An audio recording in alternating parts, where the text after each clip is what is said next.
আমার বাবুটাকে আলেক করে দিছি, আলেক করে দিছি। কি করবো, ওর এই ব্রিডিং করছে না। এটার কি হয়েছে কি জানি, তার জন্য আর কি আলাদা করে দিতে হয়েছে। এখন 5-6 দিন পর্যন্ত আলাদা করে রাখতে হবে আমার বাবাটাকে।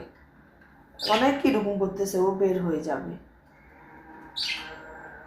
আমি আলাদা করলে কি হবে, আমার হাজব্যান্ড মুজাহিদ এসে ওকে আবার ছেড়ে দিয়ে, ওর কাছে ভালো লাগে না।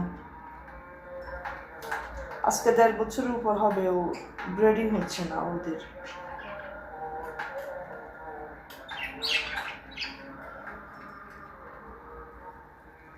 এখন আমাদের ওইখানে আমার ফ্যামিলিও পালে, বলতে যেন আলেক করে দাও, 5-6 দিন আলেক রাখো, তাহলে ব্রিডিং হতে পারে দুজনের। ডোমিনেটিং করতেছে আমার টুনা বাচ্চাটা একদম পুরো মেল বার্ডসের মতো।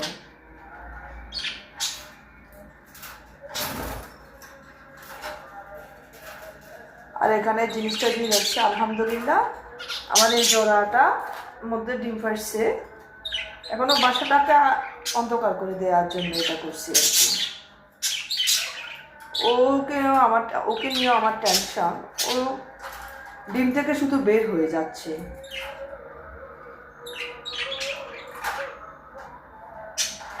কি অবস্থা করতেছে আমার বাচ্চাটা।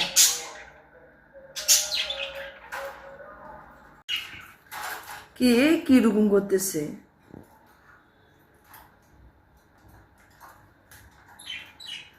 টুনা বাচ্চারা। ওকে 5-6 দিন পর্যন্ত এইভাবে আলাদা রাখবো। অনেক অনেক মানে ও অনেক দুষ্টামি করতেছে। ওই যেন আমার যে 2টা বার্ডসের মধ্যে একটা ডিম পেয়েছে, ফিমেলের ডিম পেয়েছে, ওইখানে ও ডিস্টার্ব করতেছে। নিজের আজও 1.5 বছরের উপর হবে ওর বয়স, আজও ব্রিডিং হচ্ছে না, যার জন্য আমি তাদেরকে আলাদা করে দিছি।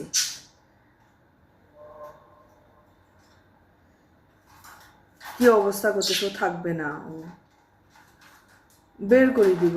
এখন বাইরে কিছুক্ষণ খেলবে, আবার পরে দিয়ে ঢুকে দিব।